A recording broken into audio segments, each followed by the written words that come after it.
know about the 28 February Crossroad shooting? I believe you've heard about it. You've read about it in our history books in Ghana. It is there. On television every year we celebrate. We go to the Independence Square. You find our president, the vice president, and other surviving veterans go there, march, and then lay with.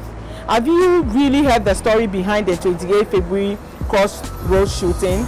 We are here today at the residence of the only surviving member, who is currently 96 years old. He lives here in Osu, and we are here to have a chit chat with him to tell us exactly what took place. It is a first man's account, not an eyewitness account, not what we've been reading, not what someone has said, what he has said, because we believe it is always good to celebrate our heroes.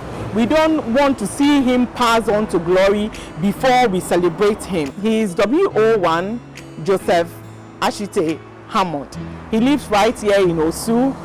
Incidentally, the road in front of him is also called the 28 February Road. You follow us inside to see the old man, and then he will tell us exactly what took place on 28. He has so much to say. He was at the Second World War. He's fought the Japanese. He's fought a lot of people. He was in India. He was in Burma. He has sharp memories of all these tales. He knows almost every country and its capital. You just ask him anything and he just says it, and you won't believe it that this is a 96-year-old person. Last year he even had to organize a walk even to raise funds for COVID in honor of frontline workers, even at his age. There's so much to share about him. Let's go. Hello.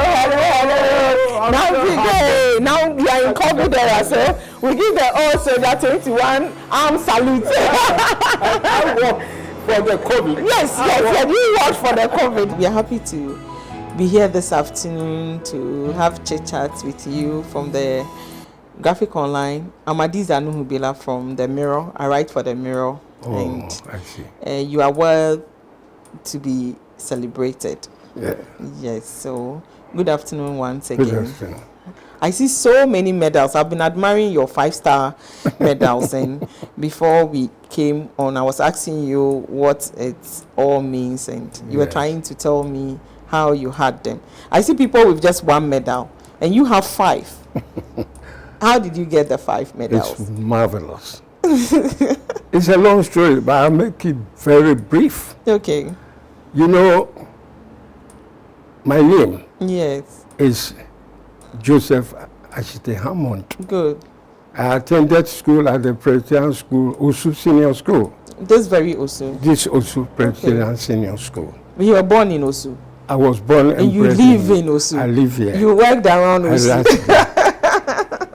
So when I started my schooling, yes, whenever I saw, soldiers marching, they inspire me a great deal. Okay. So eventually, then I decided that, okay, when I complete my education, I'll join the army. Okay. Now, where the accountant general is situated right now, in Accra, Accra, where the office yes. is. Okay. Accra, Kimbu. Kimbu, yes. Yes. That was our enlistment center for soldiers. Not the Burma camp? No. Why? The Burma camp was not there? It was Gold Coast by then. Oh, okay. Gold Coast.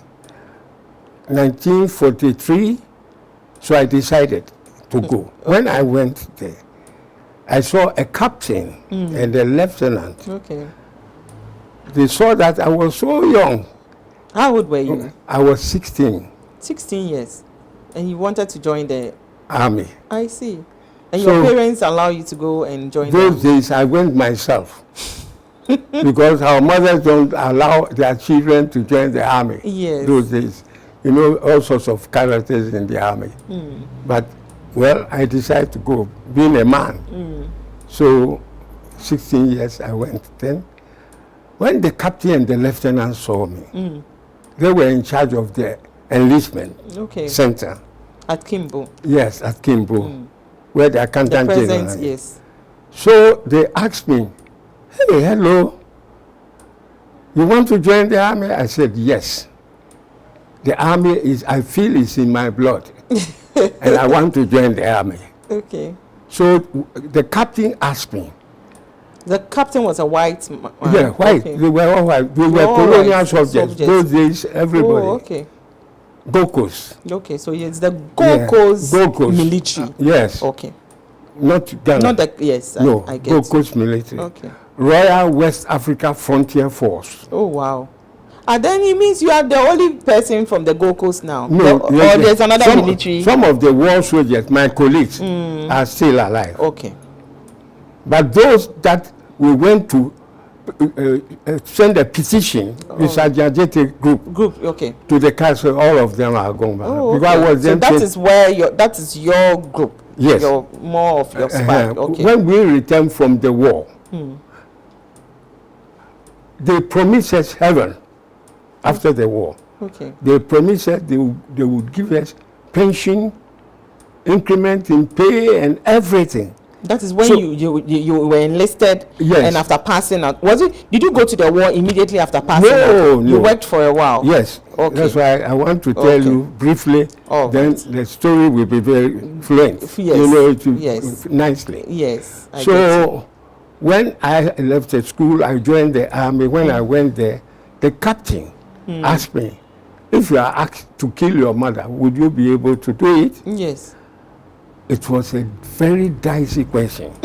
To kill your mother. Your own mother that gave birth to you. My mother had no problem with me to kill her. So why do you kill? So I said, well, this is a nice question you have asked me.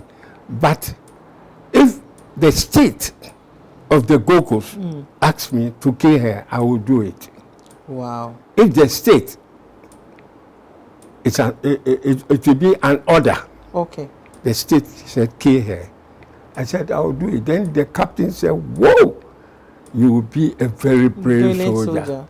So immediately I was enlisted. And the purpose of going there was to join the army. Oh, yeah. So once they were so happy with me and the lieutenant, they enlisted me. They took all of us. How many there were other Do you remember people. How many you were? Yes, about 25 of us. That day, particular enlistment? That day. Yeah. I just went there, but they were rejected. Okay.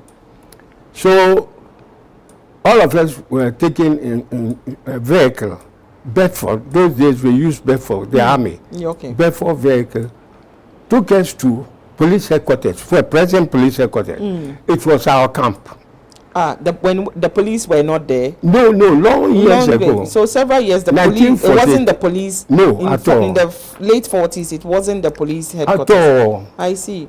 So police headquarters was our camp. And where was Burma camp? Today, the Burma camp it was not even a Burma camp. Oh, okay. From the inception, it was called Gifford Camp. Oh, okay. That's why it's called the Gifford Road. Gifford Camp. Road is there. Yeah, Gifford Camp. You know, 1939, around 40. Yes. Some of our troops went to East Africa and fought there before the Burma War. Okay. And even the battalions, I happen to know some, because I know, physically, I know the brigade commander. Okay. At Achimata was then the headquarters. Okay. I know Brigadier Richards. Brigadier Richards was then the brigade commander. And then the general commanding the whole West African troops, Nigeria, and Nigerian troops also were among. Yeah. He was in charge of the commander-in-chief of all the West African troops that fought in Ethiopia. Okay. They fought at Ethiopia because the Italians invaded the place and captured the place. So the British helped them. And so we went to fight. And the first 3 battalions from Gold Coast, 1st, 2nd, and 3rd battalions, Nigeria too contributed. Okay. Other battalions, but our own 3, 1st, 2nd, and 3rd. And the first one I know was Colonel Rose. The 2nd battalion was commanded by Colonel E.W. Weston. You see them with red on their cap, around their cap, officer's cap, and Yes. then red here. On the uniform. Yeah, Okay. full kennels. Okay.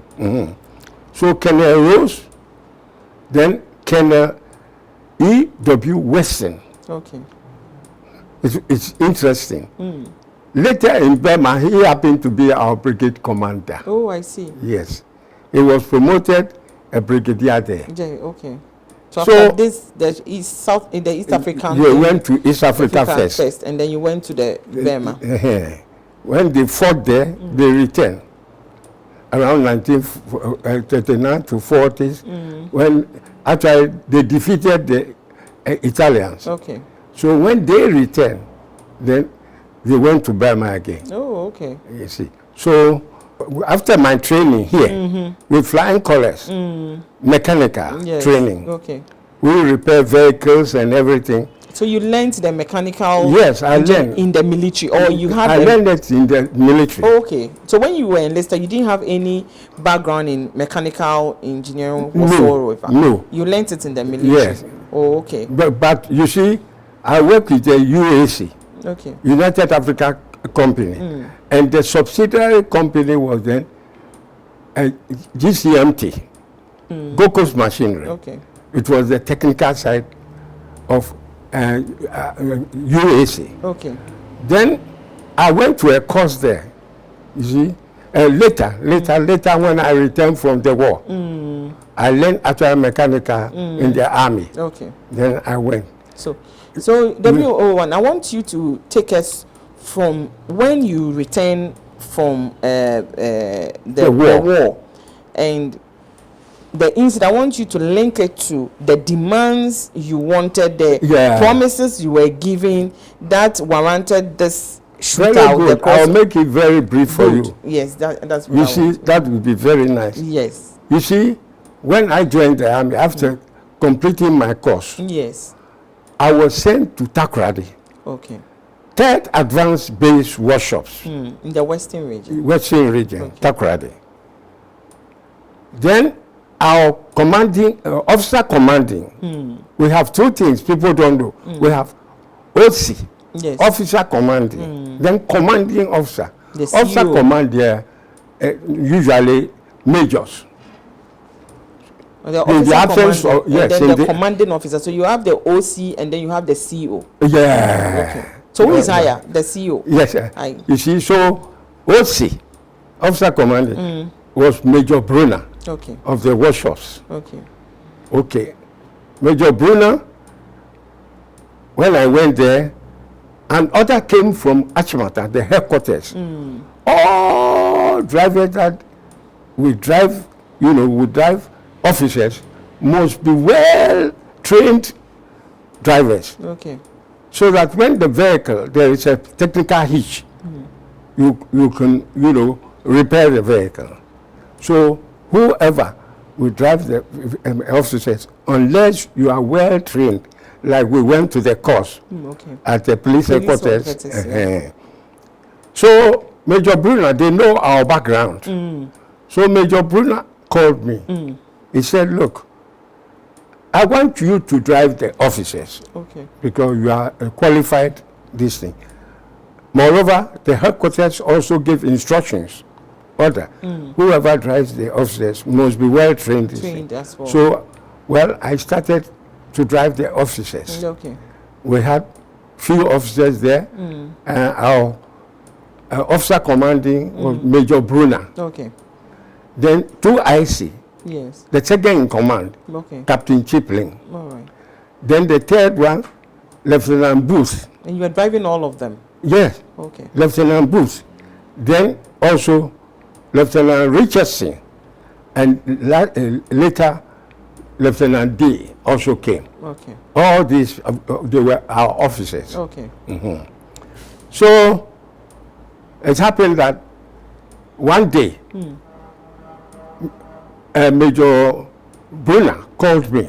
He said, look, the commanding officer for the whole workshops in Ghana, Gold Coast, he was then Colonel Layden. Okay. Colonel Layden. He said he will be here. couple of days time, and you will go to the mining areas with him. Okay. Truly, he turned up. And you He went. came. Couple of days, then he came. We had lengthy discussion what to do. So the following day, we embarked on our journey to all the mining areas. Obuase, Takwa. Were there Bogoso. military people there? Pardon? Or why were you going round the mines? It was the commanding officer who wanted to go around them. You have no right to ask questions. Oh, okay. Because we have... It's a command. Yeah, that it's a command. You say, obey before complain. Complain, okay. I have no right to ask. He was my superior officer. Yes, too. so... Well, on the way going, the vehicle developed technical hitch. I managed to repair it. On the way again, there was another trouble. You know, vehicle trouble. I managed also to repair it. Okay. We continue. Then we went straight to Obuase, Takwa, Bogoso, Prisia, all these mining areas. Yeah. When we concluded our trip, he instructed me, he gave me a command to go to Axim in Simasai, the western region. Okay, we started. On the way, there was mechanical fault. Again. And it was, you know, during those days, 43, you know, there were few vehicles, and there was no even asphalt road, Kota road at all, The no road was asphalt. very rough. Only gravel road. So the place too that the vehicle broke down, it was a dangerous place. Not dangerous. Those days, people don't do bad things like today. Yes, but it was a bushy place. And you know, normally during those days, it was very difficult before you see one vehicle passing. Yes. Because vehicles It were was so remote, few. Yes, remote Very few. areas. Yeah. So I managed, I endeavor at my level best and then repair the vehicle. Colonel Layden was so extremely happy. Okay. Else we would have, you know, You stranded stayed in the bush. Yes. And mosquitoes, everything there. So he was very happy. So he said, go to Axim, the fort. So I drove to the fort at Axim. We slept there. The following day, one thing with Colonel Layden, anything that he ate, I also the same thing. I see. He was not discriminatory. No, he was the boss, but everything he had his own cook and everything. He took the cook. Then, who cooks for? Yeah. You So people? whatever he enjoyed, I also. Then it was work and happiness. it's You true. were enjoying the bush. Yes, I suffered to go all the way there, so I also enjoyed. Yes. It's true. So He was a very good man. okay. Colonel Layden I was a see. good man. So having spoken about Colonel Layden, your experiences, it was more like an adventure. You people went all the mines with all the frustrations in the bush It's and true. all that. At what point I wanted to? How close were you with Sergeant Adjetey and co? Were they your mates? If I do it immediately, I will jump over the whole story. Okay, so So be patient for me. Okay. Thank you. You know, when we came, then we were at the camp. When we came, he was so happy. So he told, being the boss, he told Brunner, Major Brunner, to promote me. Okay. To work. I must have my promotion. Yes. I was very happy. What was your rank before he asked that you should be I promoted? was a private. He No rope, no rope, stripe okay. at all. So your promotion will be what? I'll be corporal. Okay. I You get see? it. Yes. Then Lance Corporal. Yes. Then from Lance Corporal, full corporal, sergeant, and so forth. But today, I'm over all Yes. because of my work and all. Yeah, exactly. So I was happy. Probably he wrote to the headquarters, Achimota. But when the letter went there, probably he wrote there. Another letter came. They said they wanted the best soldiers from the unit. Okay.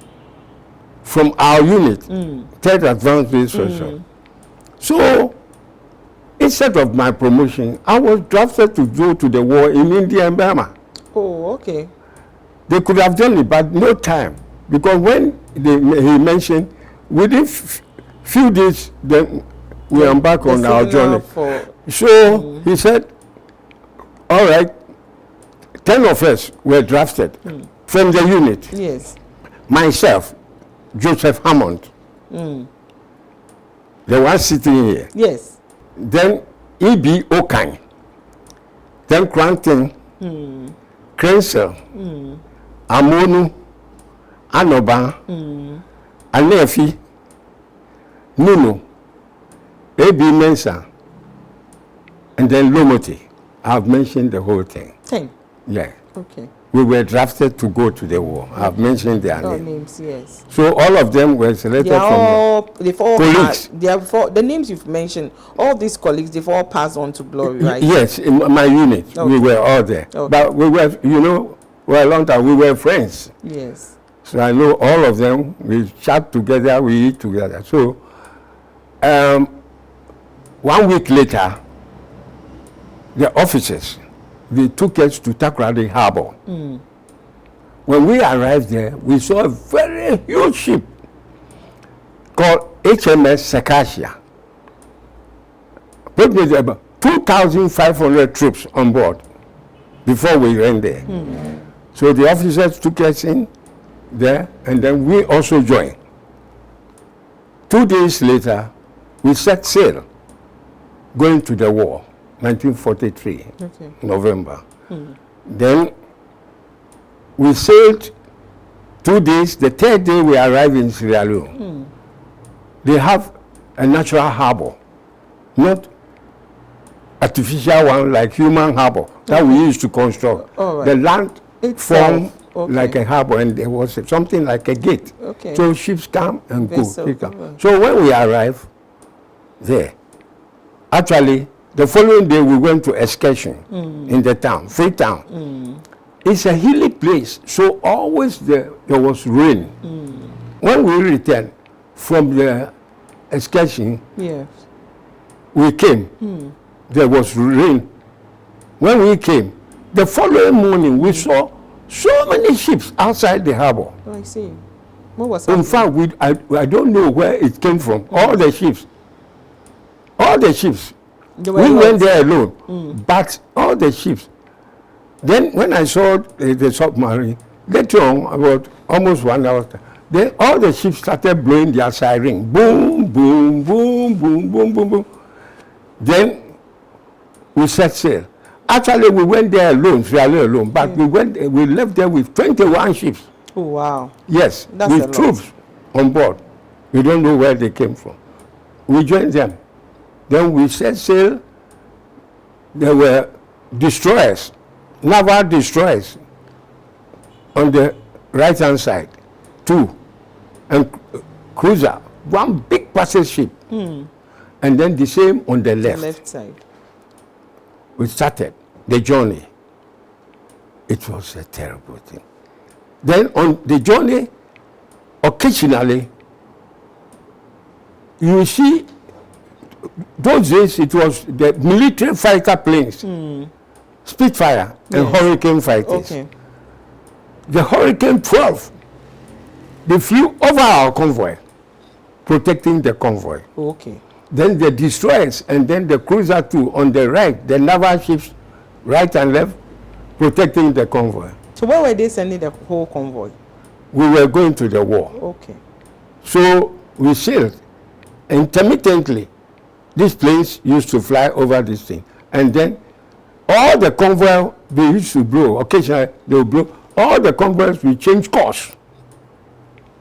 So one day, we asked the officers, why not go straight? So that they say, hey, the enemy submarines, they run very fast. Very fast. And when they overtake us, they will settle down and destroy all our ships with torpedo. Torpedoes. They will destroy all our ships. That was why we were going zigzag course. So all our journey was zigzag course to elude the enemy. So eventually, all the 21 ships arrived at Gibraltar. Safely. It's an English possession. The hill, everything. The gateway to the Mediterranean Sea. Yeah. The British controlled that side. Yeah. So we waited. The following morning, when we woke from under the deck, at dawn, around 5, we didn't see the 20 ships again. It's all gone back. They have vanished into thin air. Oh, wow. And we didn't know where, because the way we saw them, they came, we didn't know where they came from. The same, they left. They left. Remaining us alone, HMS Acacia. So we entered into the Mediterranean Sea. We traveled about 5 days. The 6th day we arrived in Egypt. It's called Port Said. Port Said. Yeah. We slept that day. Then the following day, we entered the Suez Canal. The Suez Canal is a wonderful experience. The Suez Canal, we sailed through the Suez Canal. And what actually, it was so nice for me. I like it. Well, in the Suez Canal, forgot, it was so beautiful that yes. it was. You know forget what? that you're at war. Yes. You're admiring nature. That time, because when you are in the Suez Canal, the next like a desert. Okay. So the next thing you see the train passing. After the train, lorry road. Oh, I see. Then after the lorry road, camels. Also, there's a beautiful very scenery. beautiful thing. We saw all these things. It's a It was very. scenery. Those days it was a happy day. Though we were going to the war, but there were good things to see as well. So I will say from Port Said to Port Suez, the other side, other town, is 100 miles. So we sailed through the Suez Canal. Then the following day, we stopped the Suez Canal. Then we were all ferried from our ship with a landing craft. We have a craft that conveys soldiers when we are, on the high seas. Brought all of us to the seaside. Then we engaged in sports. Some running, some boxing, some at the seaside. It's an exciting moment. At the seaside, running, boxing, football, everything, all sorts of sports. From 8 o'clock in the morning. Then 4 o'clock, we all went into our landing craft, then into the ship again. Okay. Then we started from Port Suez. Started our sails, sailing again through the Suez Canal until we entered the Red Sea. I see. But the color is not red. And the Red Sea too is also very calm. The Suez Canal, very, very calm, like river. It's not like the main sea with waves. No. From there, it's very interesting. From there. So how long did you stay for the war? So the whole war, what was the duration? I'm coming step by step. All right. Okay. So it's coming. Get there. Yeah. We were going when we saw two pillars, white one, big one on the right and left. So we asked the officers, "What are these pillars for?" They said, "Hey, this is the point where when God asked Moses to raise his staff, this is the point that the Israelis passed. They have marked the place." So those things, they are real. It's not fiction after all. No. They are real. A real thing that I saw myself. I see. A real thing where Moses passed. They have, why this white. They put records. A mark there and here. So they said, this is the exact point where Israelis and Moses passed through the sea. Okay. Yes, it's there. What the Bible said, it is true. So from there, Port Aden, we moved. Then we went to the Red Sea. Okay. We sailed about 5 days. The 6th day, we arrived in Bombay, in India. India. Yes. The following day, a very huge man came with all the 6 feet, about 6 feet 5 or 6. I see. With hairs all over the body and the face. Who was he? He could. You asked a fine question. Not knowing that man came. Look, whoever sees that man, whoever saw that man, I bet you, he will inspire you. A real soldier. Wow. Stout. when he speaks too, he has a, you know, booming voice. Okay. Then not only Brigadier E.W. Weston, the one, he was the one later commanded us during the war. Oh, okay. He came, he advised us, but we didn't know him by then. You didn't know who who he was. But we saw that he was a brigadier. He addressed us, he advised us, and then later on he left. Okay. When he left, then 12 ambulances with women. Wow. Indian military girls with their 2 officers, 1 captain, 1 lieutenant, to evacuate some of the soldiers. They fell sick. A lot of them fell sick on board, to evacuate them to hospital. So you have women too on board? No. Those times, I'm asking. No, at all. Only men. But we saw, first time we saw the ambulance that, the 12 ambulance that came. They were driving, girls, 12, and their officers, I see, to evacuate the sick people from on board to the hospital. And the hospital, the harbor, and this place, just about 50 years, there was a train station there. We had our breakfast immediately. Then when we concluded, by 6:30 sharp, you know the military, we don't play with our time. Yes. Straight away, we all boarded the train. We started our journey. On the way, that was the first time I passed under a tunnel. There was a hill. An underground tunnel? Yeah, on the ground. They have done this thing. And there was a train station there, under a train tracks. We passed through the train tracks, like from here to Accra Post Office. Oh, it's far. It's a far place, very huge. So when we came out, we continued the journey. The whole day from 6:30, eventually at 8 o'clock, the train stopped. We were strangers, not knowing that place called Den, 5 miles to Puna City. There was a big city there, but 5 miles to the city. Then we stopped. Then from the train station, we started walking. There were guides because we were new, and it was big dark, the place. When you get lost, nobody will see you again. When they'll leave you behind. So everybody, we started walking. When you want to rest, we were already tired from morning to the 8 o'clock in the night, in the train. Then we started the walk. If you want to rest, then you walk fast in front of the soldiers. Then you go and sit down and wait for them. Wait for them ahead of them and wait for them. When they come, you get up and you join them again. We continued until we reach a camp. Then somebody started shouting, "Where are the Gold Coast people?" We said, "We're all here." Not knowing that they were our instructors, Sergeant Adjetey and Corporal Okoli, the 2 of them there. They had moved from the Gold Coast here. They were there. They were supposed to. They were already there. They went there because we had 2 divisions, 81st and 82nd Division. The 81st Division went there first. So you people were there. Early 1943, before we reached there. You see, we arrived there. Later part, you know, we left here 43 later part. But early, they went there. I see. So they had their training earlier. 81st Division, they had their training. So you put the 82nd Division. Yeah, so Sergeant Okan, they were the instructors.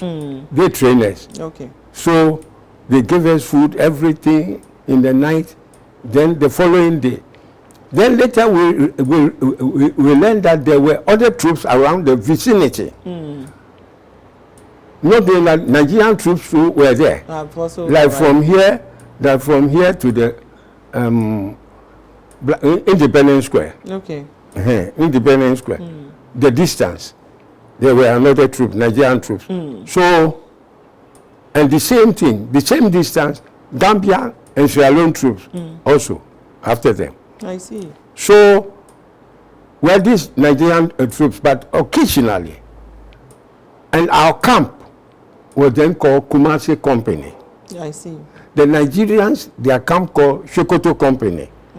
And then the Gambia and Sierra Leone troops, they live together. They also Battles Company. So they named after some of the cities. Yes, their town, because yes, their town. yeah, we have Kumasi here. Then we have Sokoto in Nigeria, northern Nigeria. Yes. Then we had Batos, the former capital of Gambia. It was Batos. Then they changed it to Banjul. Banjul, yeah. But formerly, during Gold Coast, it was the capital. Batos, yes. So occasionally we come to play football. We mix. All of them come, then we mix. They come to our camp. We have a very big, nice football pitch there. Then we play football and everything. Occasionally, all of them used to turn up. And then we go to war training called assault course. I see. And then later on, other ones called maneuvers. I see. You know, military terms. Then it was not just so our idea of it being war. It wasn't just war. There was training, there was war, there was... Many people that I'm coming. Hey, okay. It's not a joke. I see. So just when you see them, you give them respect. I see. What we pass through is no joke. I see. Sorrow, suffering, and everything inside. You see people dying. Welcome. So we started our training there.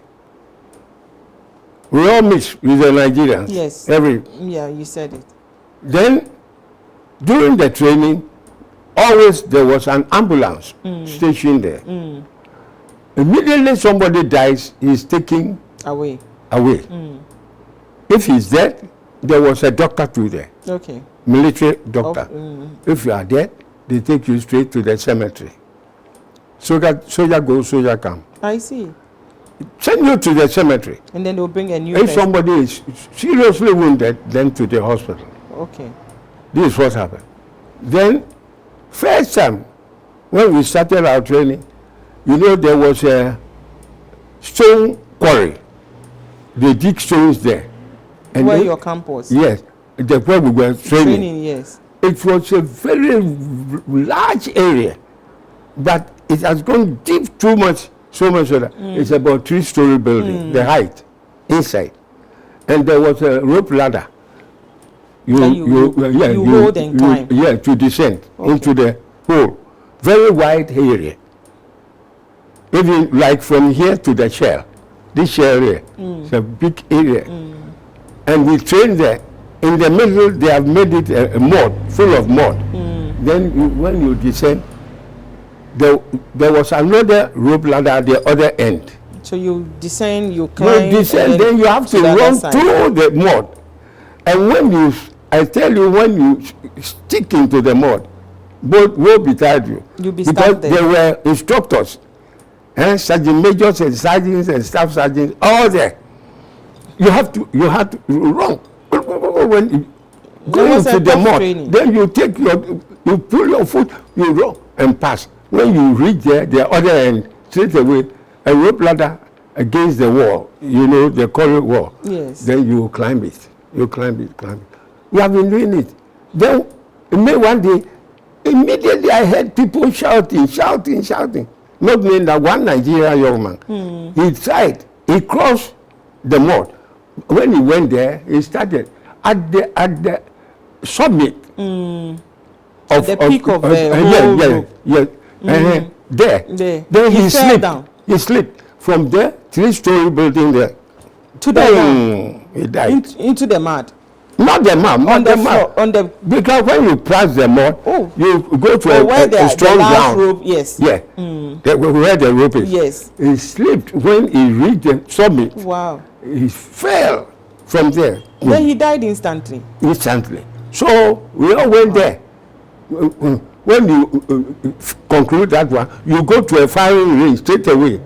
You have made a firing range. It was a lot of like an obstacle. Yes, everything was stage by stage, because during this thing, the assault course event, there was a point also there where they put a tarpaulin. Yes. The tarpaulin, they put flour bread. Yes. You know, yes, flour. Then they turn the tarpaulin. Okay. You see, and then they all around in the ground. They put pegs there to hold it. Okay. When you come down, you have to pass under. There was no officer or sergeant there. You pass through the tarpaulin, under the tarpaulin, because you know they put flour. Yes. Oh, so the moment they see all the flour around you, they don't know you have passed through. You have gone through. So it means if you come out, it's to know that whether you went through it or you've not. Yes. Because if you don't go through it, the flour will not be exactly. on you. I see. I get it. So you have to pass through, and before you come out, all your body will be flour. white. I see. But you were there to fight, so why were they, or they were just training you? You know why? No. They trained us in such a way that the same like the fighting, the war, so that you won't be afraid. So at what point did you go to the war, after all this training? Yes, serious training. Before the war started? And lot of people... Or the war was ongoing? No. Okay. Now before we will go to the war. Oh, okay. Our first training. Because I'm interested in the war. It was our first training. Okay. So, people died there. You remember I told you there was ambulance always standing? Yes, you said. Yes. And many people died there. Oh. Because the trainers so fearful, like the same like the war. I see. So that when you go to the battlefield, enemies confront you, you won't be afraid. Okay. You have seen it already. So many people died there, like we were fighting a war. I see. So when we concluded our training, that was the first training. Many people died. Then we were lucky here first. Then we went to another place. Those days it was part of India. You see. But now it's Bangladesh. Yeah, Bangladesh. No, Bangladesh. Yeah, Bangladesh. Yes. And the capital is Dhaka. Dhaka, yeah. Yeah. So we passed all these obstacles. We went there. Some of our troops were trained at Chittagong, few miles from Dhaka side. Dhaka side, there was another city, not big too much, but it's called Khulna. I see. Khulna. Some of us were trained there. Me, I was trained there. Khulna. So you're the 10 people you mentioned. We were all together. They were together. Yes. Nothing happened to any of them. Because we were all training. Okay. By then. We went. Then when we went there straight away, we trained, you know, and then we had battalions. Yes. My group, we were all in 3rd Battalion. 3rd Battalion. We were mechanics, but attached to the 3rd Battalion so that we repaired the American jeeps for the officers. When there was a technical hitch, we used to repair it. Even at the war? Yeah. I see. Because the jeeps were very, very small, maneuverable in the jungle. Yes. Because if big trucks, no accessible roads. Yes. When there is no accessible, we leave all our vehicles, but we go in. You know, the officers, they must ride in the vehicle. In the jeep. And sit in the jeep. In the jungle. They published my affairs from Britain. It's here. Okay. That's a war book being repaired by all our assembled there. I see. That's you see, so, well, we continue like that. So how many of people of your colleagues went to them? Our colleagues from the 3rd Advance, I mentioned their names. Yes, you've already mentioned. We were 10. Yes. The commanders realized that, okay, you see, the thing is, the Japanese, they conquer all the islands, Singapore, everywhere. And Burma, being the main British base for the British, they invaded the place. Chased the British out with all their troops. They run to India. When they came there, they run after them. They captured some of the border towns there, they captured it. I see. And so when our troops went there, the 81st, yes. Later on before we to 82nd came. 82nd came. They also, so they realized that the war would be two, one in Burma, one in India. Actually, the war started in India. Oh, okay. When they came there, they followed the British troops to there. They captured some of the place. So at the border was called Chiringa. Okay. The towns they captured. So Our troops, when they came, 81st, Yes. comprised of 5th, 6th, and 7th battalion. Okay. They engaged them. They started the war to push them out. So they established their bridgehead. All their supplies went in there. I see. Then they started the fighting against the Japanese to force them out. So you people fought the Japanese? The most ferocious human fighters I've ever seen. I see. Japanese, I'm coming. So they fought them. They fought them ferociously. Our troops showed that they have been well trained. So they chased them out of India. Okay. They crossed Chiringa, the border. I learned even that at the Burma camp, some places they call it Chiringa. Here. Yeah, I think yes. Chiringa. Yes. Because the name sounds familiar. Yes. Chiringa is the border between Burma and India. My sister. It's not a joke. So how many years? How long? What was the duration? Actually, how long did you stay I there? went there for 2 years there. 2 years continuous war. Yeah, because you go first in, first 6 out. months. Yes. Then after fighting, and not as the second we change you 6 months. Then the other one, we went there again, second one. So when they change you, do you come home or you stay in India? In India. There was a place, some camp. You stay there, you enjoy your life because you don't know the next time you go, you won't come back again. Oh, so you saw people die. Even we met the Americans troops. They also go in there to fight. We saw the African Americans. They were so happy when they saw us, their brothers. Yes. So we engaged during a small short time. They were drinking and enjoying. Even they told us, they asked us, you join the army, how much do you normally they pay you? Our pay was 30 shillings. Hey. 30 shillings nowadays, when you were I try to be about 1 or 2 cities. When you were, that was how much you were being paid. 30 shillings. 30 shillings for all our trouble. I see. Because we were colonial soldiers. Then that's why you people came to fight when you returned. Thank you. That is where the story is. Yeah. That is where I'm interested. Yes. Very good memory. You have very, very good memory. Yeah. Because the way you're able to continue your stories, you have very good And memory. you know, I'm not boasting. When we finish, no country in the world, almost 300 cities, yes, that I don't know one. Wow.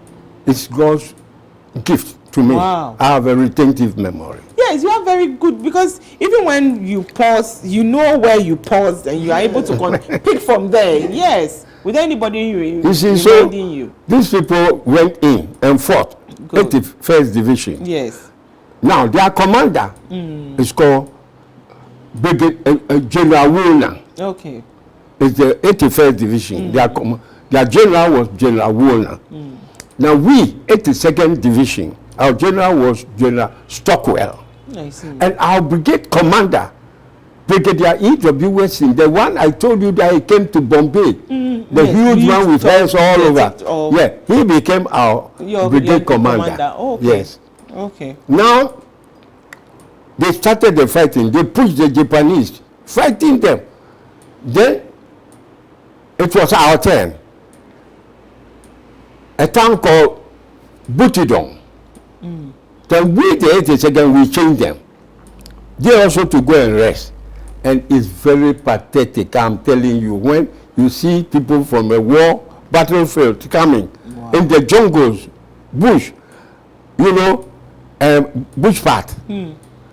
When they were coming, we also going in. Wow. You see some of them with clutches, these sticks, holding some in their bandages, their hand, and then we speak.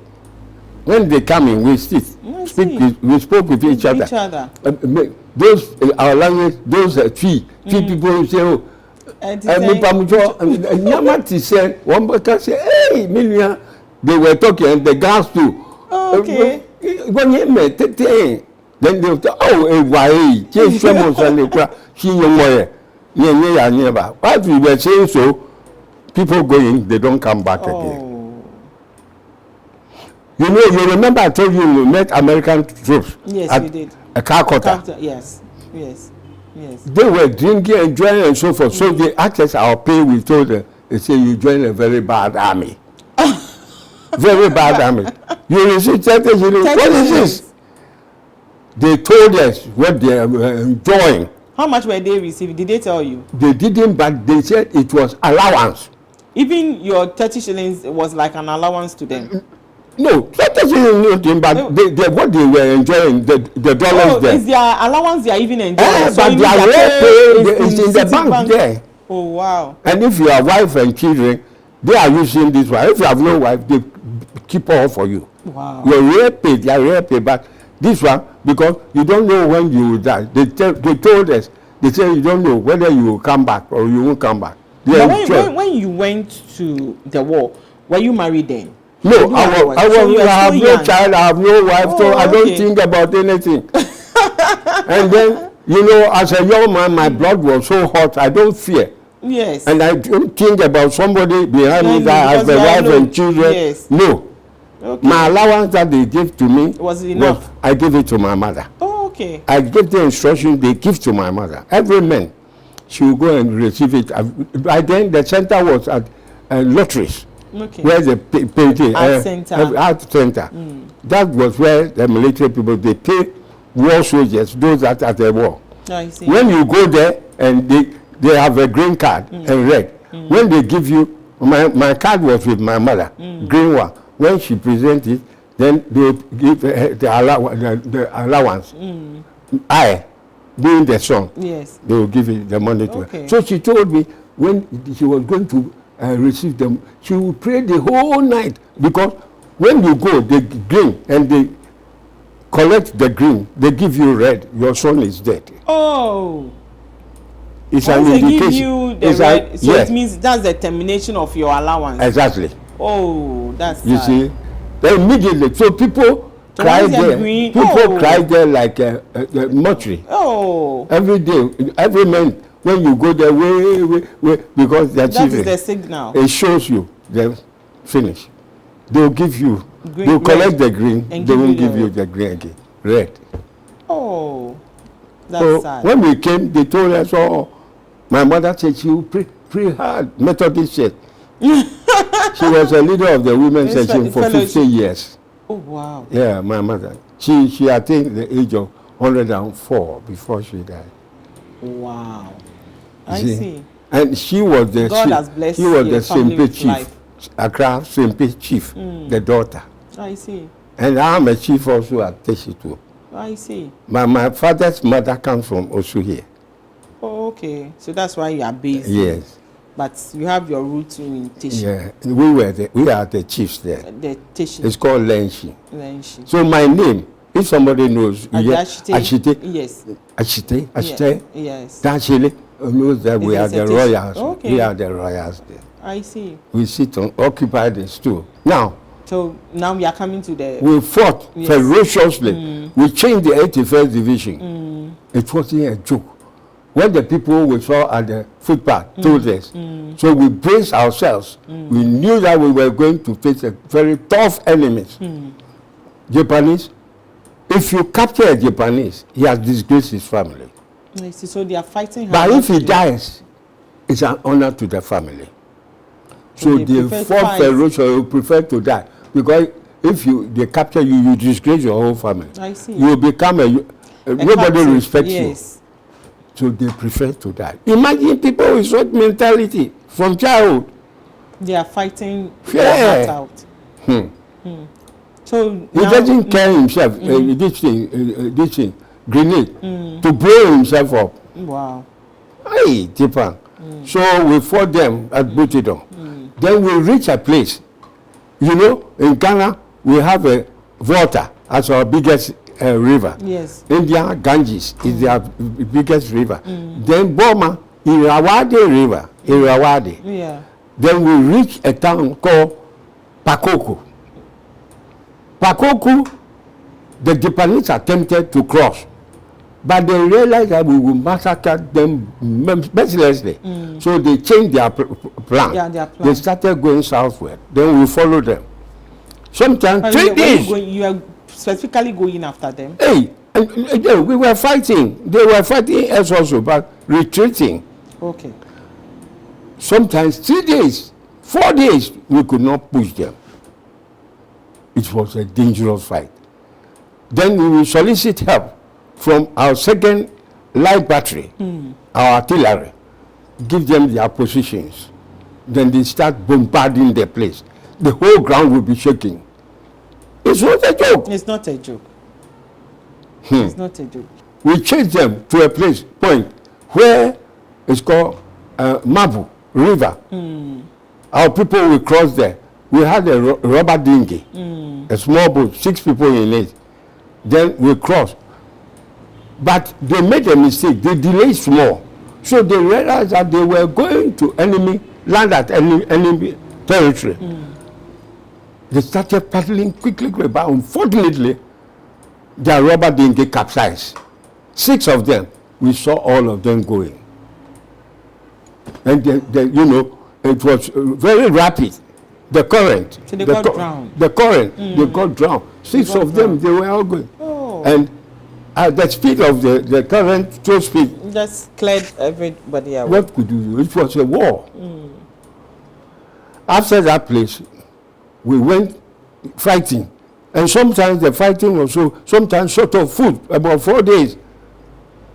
We rely on our biscuit and corned beef. Finish. That's all what you were eating? Hey! And even the water, the river, our water bottle, there was no water anywhere, the river. Our water bottle, dead bodies float on it. Wow. Because if somebody is killed, later on we used to see them floating in the water. But you drank the water? So, because of that, our water bottle, they put a chemical inside because of the disease. Purify, yes. And then a water bottle, because of the disease. Yes.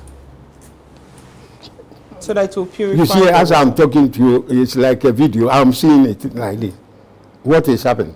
Like this. Yes. So, dead people float on the water. When he's killed, many people, then we drink it. Wow. You can't drink it. You just gargle it. Small that will go into your throat to poof out make the rest. So that you don't get dehydrated. Then we have been doing this. Then one thing too, we carry plenty of, not one river we could cross, some rivers. So I remember in the army those days, they don't enlist somebody who is not about 5 feet 6. We don't enlist short people. Yes. Because we cross shallow rivers too. When we cross it, we hold our gun like this. Not only river, but we had some other rivers. You should be very tall. Tall. The tall people, it was for the advantage. You see, so short people know those days. So 5, 6 at least, enlistment height. Yes. That time. And we carry plenty of socks because when you cross the river, no time, continue fighting sometimes 3 days, day and night we were fighting. Then when we fought like that, the moment the fighting subsides a little, then we change our socks. It was stingy. Yes. Because of the for water 3 days, the water is causing it. we threw it away. We threw all away. Then quickly put another socks. We wash your foot with that bad water in the water bottle. We wash our foot quickly, put it, because if the whistle goes, you have to move. Wow. Then we put. You are always on the move. Hey, then immediately we put this in the shoes. One time, and one thing, if your brother sitting, he was among us, and 2 of you were in the same battalion, you were sitting down. The moment the whistle goes and the fighting starts, you meet the enemy. When your brother is shot, you have no right to look back. No. Wow. And whip, you'll be court-martialed. Wow. You are demoralizing the troops. No. So even if your blood brother is... No way. That's what I'm saying. Your blood brother, you sit down, and one is shot. The bullet, you see that, it fell. When it falls, you just look, you move on. You don't stop. That is why they ask you if you can kill your mother. Exactly. There was a stamina. By then I didn't know because I was a civilian. Yes. So your brother immediately, you just and you, if you whip, then later, if you alone quietly, nobody sees you. If they see you whipping, you are demoralizing the other troop. Yes. No, for that one, I remember one day they wrote me a letter from home, and then they said my sister was dead. I said nobody should write me a letter again like that because myself, I'm a dead goat. So nobody should write me so that. They cease. Then we started. We changed this thing. Then the town that later on we went there called Butidong, and there were a lot of snipers in the tree. We had a tough time there. Wow. And when the food is finished, aeroplane with parachute, we drop the food. Sometimes, if we are not lucky, and the food goes to their territory, then they bring in the food. They fight. Sometimes they are also short of food. So they we fight over the food. Oh, wow. They want to capture our food too. Then sometimes the fighting goes on because they were short of food also, hungry. This war was a tough one. Then we have been doing these things, fighting like that. But normally when you reach a place and the fighting subsides a little, everybody starts digging trench. We hide in our trenches because if you don't know, you lie on the conspicuous ground like this. Enemies on top of the trees, they will spot you and shoot you. Bare ground like that. Wow. And besides, also because of the bombs that their planes used to drop, and then the artillery also, it will kill you. So we all did changes. I know that at a point you had some eye challenge. Yes, it is true. I will tell you. And then it's coming. Yes, that's where I'm going. I want you to go there, and then we because it's from there that you came home, right? Yeah. So this is what you remember I said I was going to a place now, plenty of snipers in the tree. Yes. And we had a machete, cutlass called machete. The trees too, when we pass, we look the trees under snakes there. Otherwise it will go around your neck. So the moment you see you cut it. Snakes. And also tigers there. And then hyenas. You know hyena. You saw all these things? They are there. Hyenas too there. Animals, tigers. But because animals shooting of the gun, so some of them used to run away. But hyenas don't care much. And we had some short we had a short snakes too. You see? All these things. Sometimes they shoot from the tree. Everybody will aim at the tree and shoot. Sometimes you see a human being come and fall down. Well, an enemy hiding? Yes, enemy hiding. Then we reach a Kininga. We reach a Kindongi. We had it tough there. There, our light battery too, pumping, fighting. Their planes came with, once their artillery shooting, the planes too were dropping bombs. So our commander, Brigadier AWS, was fatally wounded. Oh. It dropped. Then his ear was shattered. And I had my own cousin too. It's called Mingle. He died about a year now, recently here. Mingle, he was with the signals. A bomb dropped. He was holding his signal, this thing that he used to speak, all destroyed, and his stomach open, and all the intestines came out. Oh, that was fatal. So he was the only one that used to speak. When he's speaking, he says, nobody has ever seen his stomach, intestines before. He has seen it. Because during our fighting, his stomach came out, and then they went to stitch it back, and he survived. Hey, the stomach, wow. A bomb fell. Bah! It destroyed the receiver. One time, the stomach, he felt something coming before he realized all his stomach coming out. All the intestines. So he tore his shirt. He had a presence of mind and tore the shirt immediately. And then pushed all the intestines inside, tied it. Wow. When we were fighting about from here, we say, let's say If we will not reach Papa, the distance. There were tents there. Doctors were making operations. Eesh. They were operating people. That was where he was saved. No. So they took him there. He was lucky. They were operating. They operated him. Look, if God has not killed you, you will never die. It's true. They operated him. But the medical this has not advanced like today. They operated him. When he came back, in his this trench, the enemies came with their aeroplanes and this thing bombing and shooting their artillery. The ground was shaking. And he was all the thread they saw opened again. And he went back again. They took him back. Wow. And he still survived and died only recently. Yes. He died about a year now. Wow. He is senior to me. I see. Oh, he is senior, by far. My uncle's classmate. He's wow. Senior. Suppose he's alive, he will be about 107 or so by now. So he died about 106, 105 thereabouts. But here? Yes. Yeah, he was about, he died, let's say 2 years. Let's say 2 years. Okay. So we fought ferociously, and then the artillery helped us. But all of a sudden, I saw that my eye, this eye, it was protruding from its socket. Hey. My eye was coming out. The officers too saw it. What's wrong?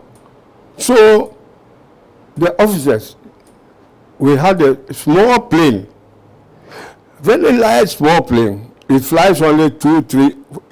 The highest was 4 people. 2 wounded seriously people with me. They flew us to India. When we arrived there, this place, Madras. When we arrived there, we were there for some days, but there was no well-equipped eye section there. It was just for treatment. So some of the troops that were wounded seriously, ambulance train, they evacuated us from Vela, Kola, Bangalore, Kolhapur, and then Pune City. And from Pune City, 10 miles away, there was a huge hospital there for whites, blacks, Indians. We were all 40th Military General Hospital. Oh, okay. And the commander was Colonel Hollingsworth. So that was where you finally went. I finally went. We went there. And when we went there, but my military eye specialist was Lieutenant Crockett. I see. He was the one treating me. And he said contaminated blood. What happened to me? Contaminated blood. Maybe somebody was shot. And we were helping to hide the person. And they splashed. So the blood went into my hand. Oh, and we were fighting. No, that time, no handkerchief. And India used to be Burma used to be very hot. I see. And together with India. So maybe my hand touched my face. So the disease, it was in my original discharge group. It's called palytitis and choroiditis. Hey! Is that the name of the disease? That was the medical term for my disease. The doctor, he has written, it was in my... Mention it again. Palytitis and choroiditis. Palytitis and choroiditis. Yes. It was medical term for my disease. For the disease. But I was treated, and fortunately I recovered. And that was where I saw a medicine called atropine. When they drop it in my eyes, I cannot see a lot here at all near me, but I can see the Independence Square. Oh, I see. Yeah, because you are this thing, how do you call it? The black. Yes. It will widen. Oh, okay. And then we have a term. We have a term that we call it. So it will widen. Then you see far, but close to you. Yes. So it becomes the short-sighted, long-sighted kind of thing. You see, so I ended up there. Then they cured me. I should have gone back to the war again, to fly me there again. But God is always God. Fortunately, the war came to an end. Oh, okay. You see, 45. How long did it take for the eye to be treated? To be treated? Yes. How long did you stay? I was there about 6 months. Oh, then it was a serious. No, let's say 5 months. It was a serious injury. Oh, serious. And they still giving you your stipends? Yeah. They were still paying you? They gave me category C. Okay. Which I should have gone back, but luckily war came to an end. But my colleagues, those that were wounded and so forth, some came to that hospital. So they were also, if serious, you will end up there. Yeah. They came there and they said, when the war ended, I was not there then. The commander-in-chief of all the troops called General Slim, they assembled all the troops. He thanked us. He congratulated us. The way we fought courageously, and we have defeated. But thousands of our troops also died. They all at their grave in Burma. You see? So you came home. Well, now we will come. We came with HMS Acacia. But when we left the troops, we were having 4 or 5 light battery. Some Nigerian also, they were also on board, Nigerian troops. But we left them. When we reached Takoradi, they continued to Nigeria. No, you came by ship? Yes. Okay. Oh, no aeroplane. No ship. Because I told you, when we went to Takoradi, about 2,500 troops left, yes. And some, my group, the young men, those died. Yes. Lomote and A.B. Mensa died. Oh, okay. So it was like we were 10. Yeah, so 2 died. They didn't come back. When we came, we were the first to arrive. The whole Gold Coast, chiefs from north, south, east and west, they came to Takoradi to meet us, to welcome us. Oh, it was a very wonderful thing. And we brought the green battered dress first. Ghana, Gold Coast, they wore khaki. The one that you people have been wearing, the 28th. This is the one with me here. Yeah, the one I'm wearing. The one you've been wearing. The one there. Yes. At the top. That was the Gold Coast uniform. The Gold Coast. Then, this one. Then we brought the green battle dress to camouflage us in the jungle. Oh, okay. And black. So when I wear the green battle dress, you will pass. You won't see me. Exactly. Because the whites, we were with them, pathway. And then, night, the snipers on top of the trees. Because it was dark, they don't see us. But they aim at the white collar and shoot. So next day you see that 6 or 7 whites dead, no black. Because they're unable to see once. And then later on they realized that this is what was happening. So they brought camouflage ointment like this, black. They take it to cover all their faces and mouth, hands and so forth. So that the Japanese didn't see them again. But the white collar. And we teach them. We say, you were calling us black monkey when you are not sometimes. You see your calamity. God is serious. Now you see your calamity. You are painting your this thing. To be black. Are you not the black monkey now? You too. Not no more white monkey. Yes, no more. So these things happen.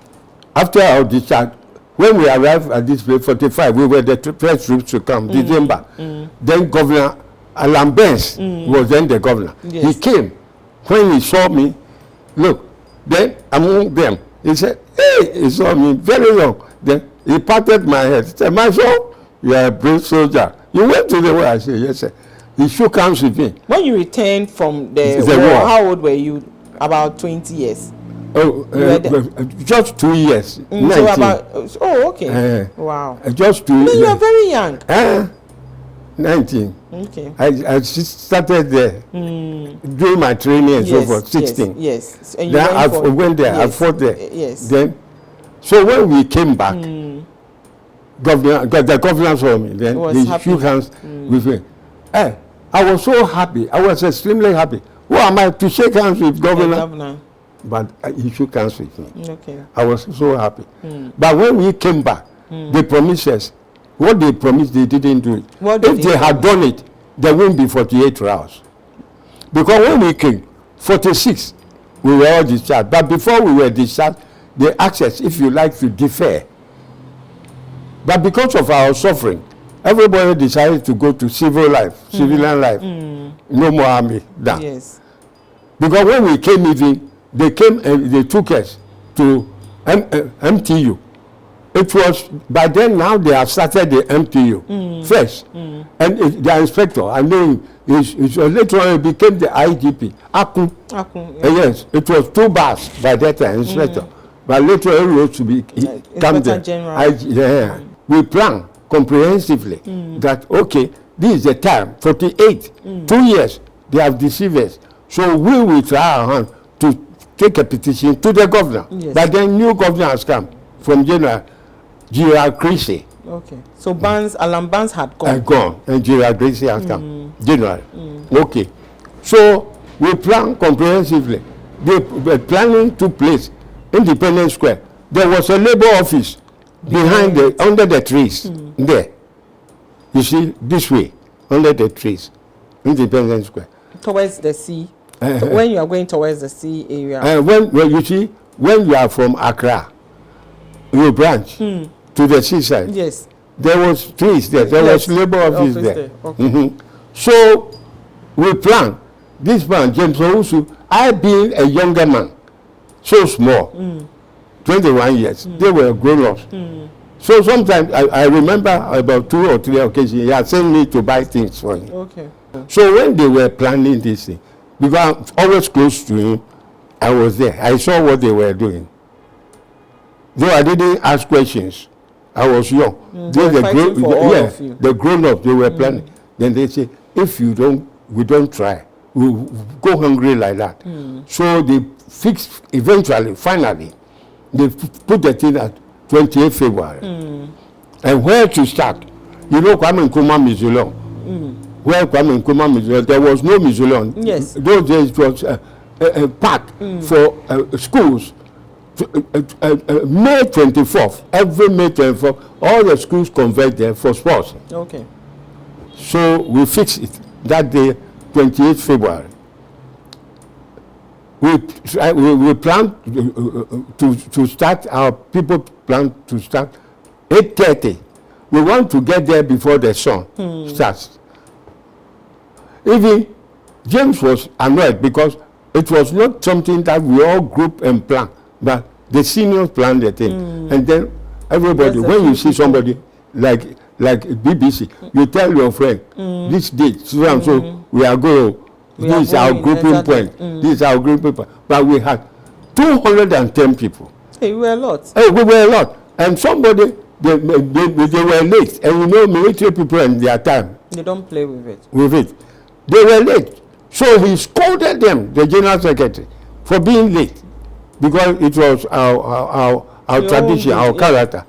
So why were you late?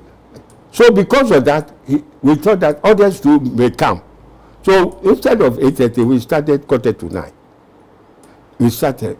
And you know, soldiers, when they are walking and marching, always they sing. Yeah, chanting. So we were singing slowly, going towards Osu. Okay. Brahma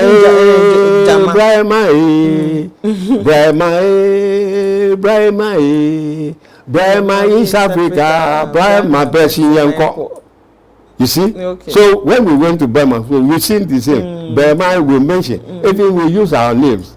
Okay, so what you just sang, I want to know it from you. Is it Berima or Brahma? Or Brahma? Brahma. Oh, okay. Brahma Besiyanko. Because they were going to East Africa during the war, our troops. Okay. You see, Brahma Besiyanko. Okay. Let's go. Oh, okay. So me, I thought it's Burma. Because when we went to Burma too. Okay. Burma too. The same thing happened. We changed the name. Yes, to Burma. We use this one for East Africa. Oh, now Burma. Okay. You see, Burma. So we say Besiyanko. Okay. Burma Besiyanko. The same thing. So those were the songs. And the other one, but it was a profane language. So we don't. You don't. Very nice. So. You see, he sang all these things. As for the soldiers, you know them. So The army people. I think you know that song. Yes. You see, so because I'm speaking with you. Yes. You don't want to sing. Yes, the one soldier doesn't want to sing those ones. I understand. Yeah. So we continue like that. Then the day we started nicely from 210. From, you see, because you know there were few vehicles, and it was a gravel road, no asphalt. Traffic, no asphalt, no traffic, few. So we put the line at 3. In your walk. No, I got there 7 here. The lines 7, about 30 lines. When you check, you see that about 210. Then we were thinking, when we arrived at the crossroads, we saw policemen. Those days we call them Gento. Gento means out there is uneducated people. The civil. Yes, Gento. Escort police. Escort police, yeah. During those days, only one Northerner. Later on, after 48, later on, only one Northerner called Kanjaka who was a superintendent. Only Kanjaka was superintendent. And then we have mascot. That small boy, they dress him like a soldier. He walk in front of the soldiers when they are marching. Yes. Mascot. It's called Gedo. Okay. Gedo, he also get. They are all from the north. Yes. So it was they were all from the north. Yes. Gedo. So, but Superintendent Emery, you know, they were white. So actually, he was the one that came with the policemen. Okay. So it was Emery that brought Kanjaga and Co. No. Or Kanjaga and Co. No, Kanjaga didn't take part in this thing at all. Okay. Only Emery. He brought the policemen. Okay. He brought the policemen. I see. So why did Kanjaga's name come in the whole story? Kanjaga's name didn't come in. Okay. It's me. He is telling you the only person, black, Northerner. He was the first military, police officer. Superintendent. Kanjaga, okay. But not immediately, our time. Okay. Later on, he was promoted to be superintendent. But Emery was in charge of the soldiers. So, of the policemen. Yes. When he arrived there, he said they won't allow us to go to the castle. And we were on the same road, the road that goes from post office to Techi. The same road. It's authorized road, this one. This very one, yes. And we have not even gone to the castle perimeter at all. We have no branch. But on the same road, why should you kill it? Because we were authorized road, everybody, we had every right to march there or to do everything. But still, he was highly impervious to reason, that man. Wow. So Superintendent Emery said they won't allow it. Actually, we pleaded with him. And he still didn't listen. We pleaded with him that, look, okay, to solve the problem, let us select 10 men, 10 men to go to the castle. And Sergeant Adjetey being our leader to hand over the petition. We won't mind. If it's this thing, secretary will receive it or anybody. You should only get to that's all. Once we have on your behalf presented is finished. Still, the man was highly impervious to reason. So we were compelled to scale down the number from 10 to 5 just to please him, to allow us to go. Still, he was adamant. Still, he was adamant. He said no.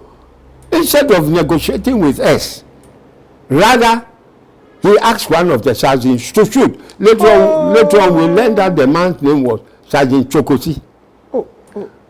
If he had allowed us to go, it means Emery took powers himself and using that powers capriciously. Yes, so he abused the power. You are not supposed to think for the governor. No. Allow us to go. Or even detail some of your sergeants to accompany us. Yes. Follow us. Go with us. No. Because being a white man, those days we were colonial soldiers, he used his powers capriciously to show that he's Oga. He was Oga. So, you see the result? Yes. Emery brought a peaceful nation. He brought an avalanche of troubles in this country from Cocos. And even, I'm coming. Well, this thing happened. Then first thing, I was standing about, as I told you, approximately 7 feet behind Sergeant Adjetey, is the second line, but I saw everything.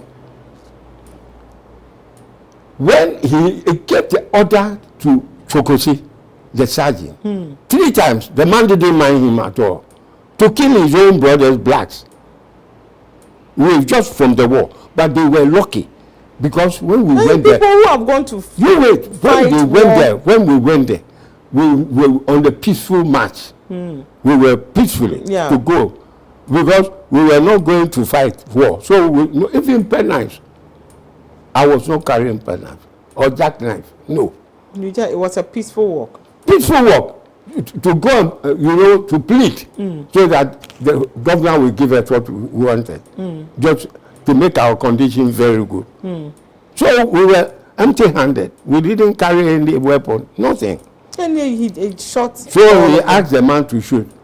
When the man didn't do it, he was highly peeved, highly annoyed. So he took like this. He grabbed the gun from the sergeant, and first man that he shot was Odartey Lamptey at the front line. They were at the front line. He shot them. So I saw Attipoe went forward like this. Oh, I said, oh, but we are not carrying any gun, any arms. Why should you kill? Then he shot him too.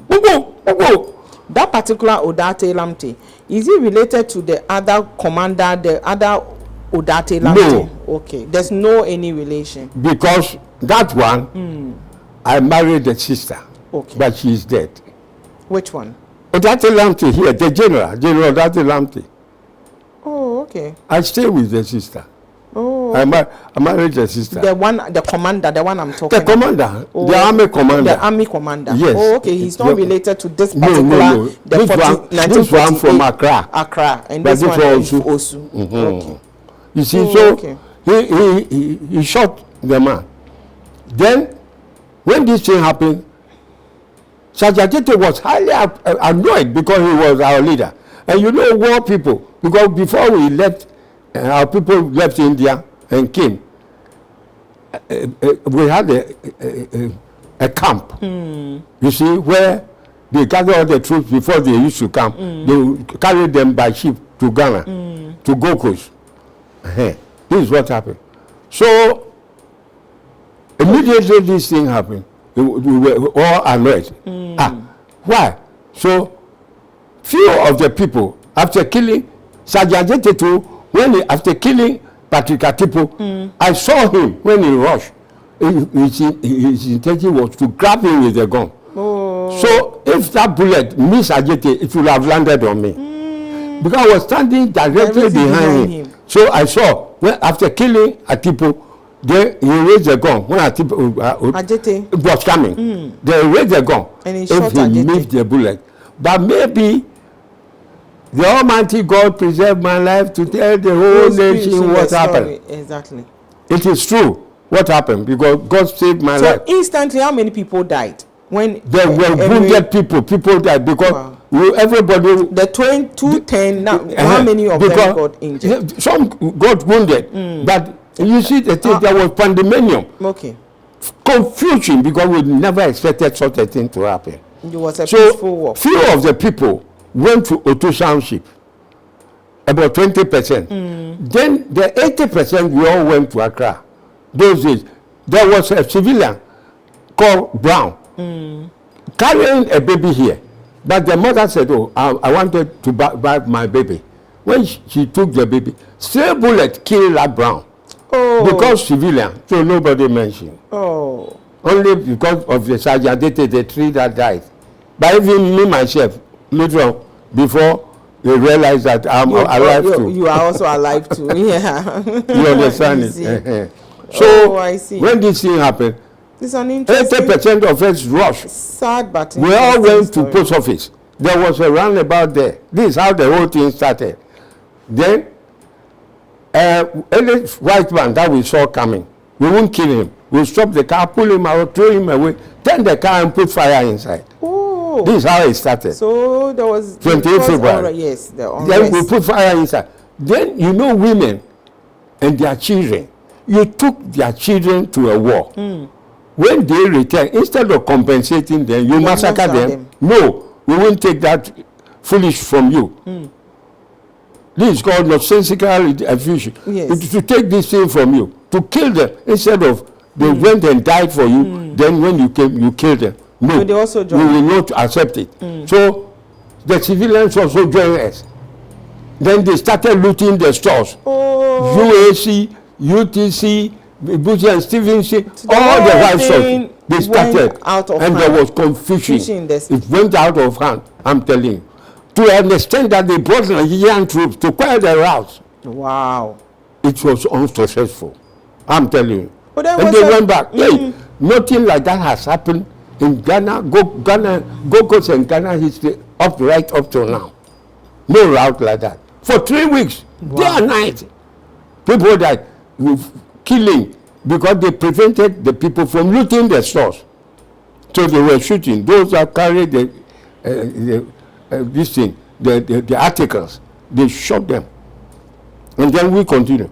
So there were, and the worst of all, when we came, they decided there were a lot of from other regions, not Accra alone. Kumasi, Corporal side, they were in the army. Yes. When we were all discharged. Yes. When they heard that they have massacred their brothers, They also came to join. they came here. It started. Oh, so also there, and across the country. Even my brother's wife told me that, yeah, Corporal side there, all the stores, everything, they were. It is except everywhere. So it started. This thing continued until 3 weeks when it subsided. Then this queen's father, Elizabeth II, Yes. the father was then King George VI. Yes. He dispatched a team of officers To come in. headed by Watson, Mr. Watson, the Watson Commission. Yes. He sent these people to come and then find out What why exactly? these things happen, why the Adjetey group we were killed, and other things also. But before 48, Niboni of Osu, one of our chiefs, he went round, told all the chiefs to tell them in the other region not to buy the European goods because it was too exorbitant, Exactly. the prices. Yes. So there was already a tension. In the system. There was 47, there was tension, but no fighting, But no the trouble. 48 Only if you go there and you think the house of the prayer is not, Then you can't buy, you go away. you go away. Yes. I hope you understand. Yeah, I do. But there was no fighting. So 48, our own, spark off the whole thing.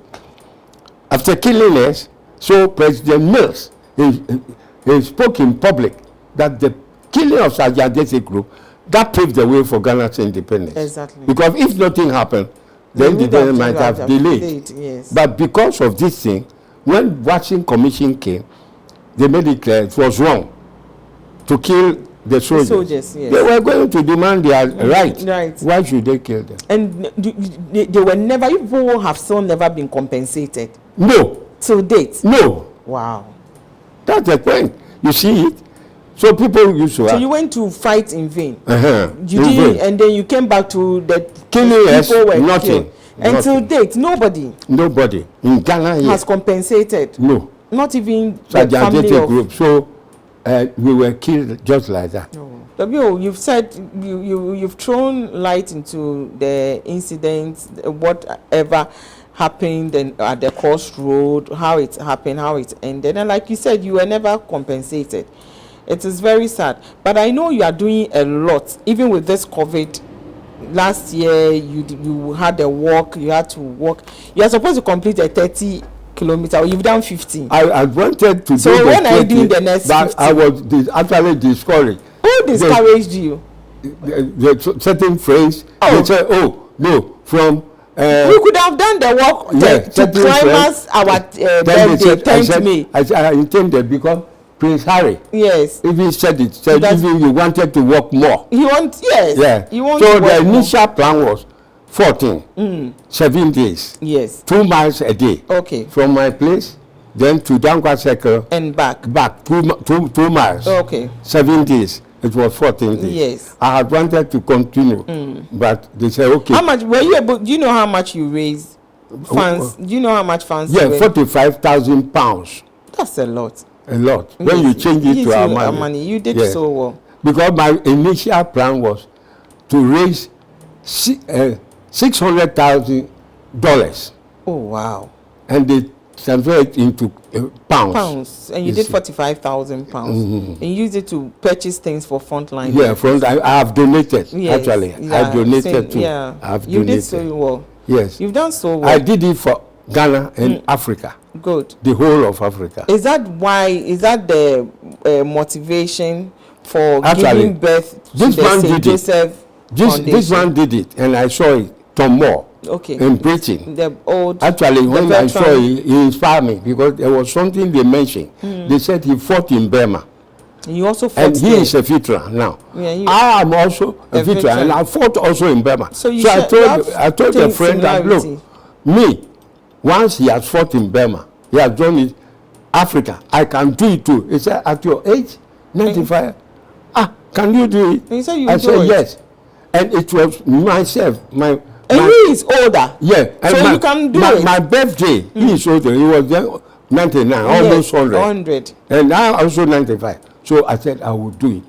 You know, one interesting thing is that I thought, he said, then when are you starting? I thought, no, it was 10th May.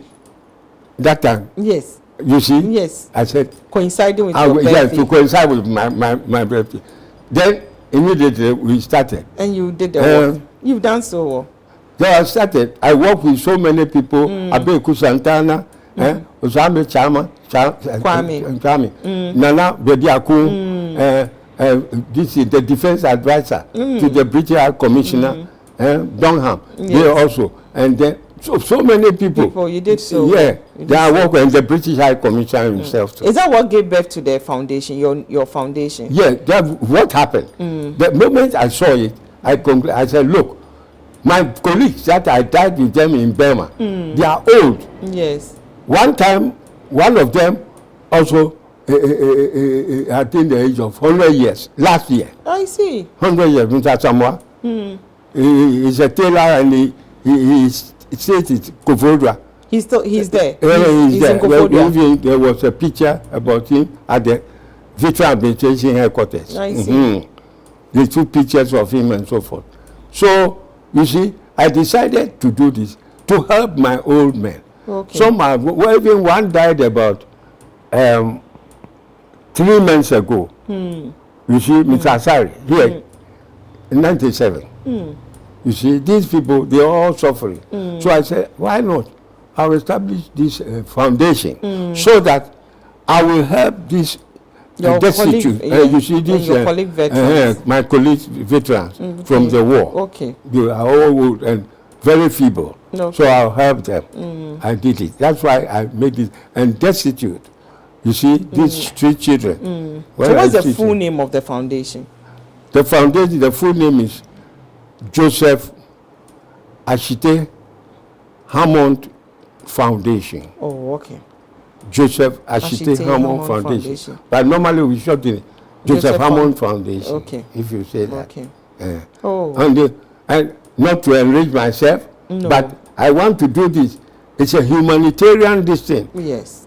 So that when I die, my nephew here will take over. Okay. Joshua will take over. Yes. He is my nephew. Queen and the troops. Because of me, they wrote all these things. So the Forgotten Army. All this. This when the give me the PDF. All this. And this is where we were going to action.